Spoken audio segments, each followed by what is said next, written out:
बिस्मिल्लाहिर्रहमानिर्रहीम। अस्सलाम वालेकुम। क्या इंसान हमेशा के लिए जिंदा रह सकेगा? साइंसी नुक्ता नजर से इसका जवाब देना काफी मुश्किल है, लेकिन जनाब गूगल साइंटिस्ट रे ने एक इंकशाफ किया है जिसके मुताबिक आने वाले 20 सालों में, यानी कि जो उन्होंने एग्जैक्ट फिगर बताया है कि 2045 तक इंसान के दिमाग को कंप्यूटर में अपलोड कर दिया जाएगा। ऐसा करना मुमकिन हो सकेगा, यानी कि किसी भी हार्ड डिस्क डिवाइस में या फिर किसी भी चिप में इंसान के दिमाग को अपलोड करना मुमकिन हो सकेगा और फिर बगैर किसी भूख, प्यास, नींद और मौत के हमेशा के लिए जिंदा रहेगा। लेकिन क्या ऐसा करना 100% मुमकिन है?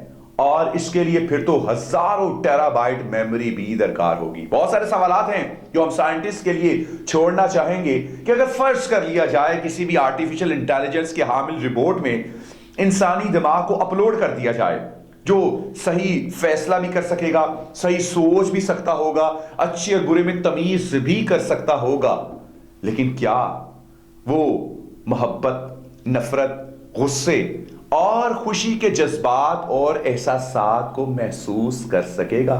या फिर माजी में गुजरे वही लम्हात को मद्देनजर रखते हुए और उसी अदाद और शुमार के मुताबिक ऐसे जज्बात को पैदा कर सकेगा? और अगर फर्ज कर लिया जाए वो ये भी कर ले, तो फिर शऊर की क्या हकीकत रह जाती है और फिर दर हकीकत शऊर क्या है? ये वो तमाम तर सवालात हैं जो हम चाहेंगे कि साइंटिस्ट इनके बारे में जरा गौर फिक्र करें, सोचें और इसका जरूर जवाब दें। हमेशा अब्दी रहने वाली जात सिर्फ अल्लाह की है। अल्लाह निगहबान।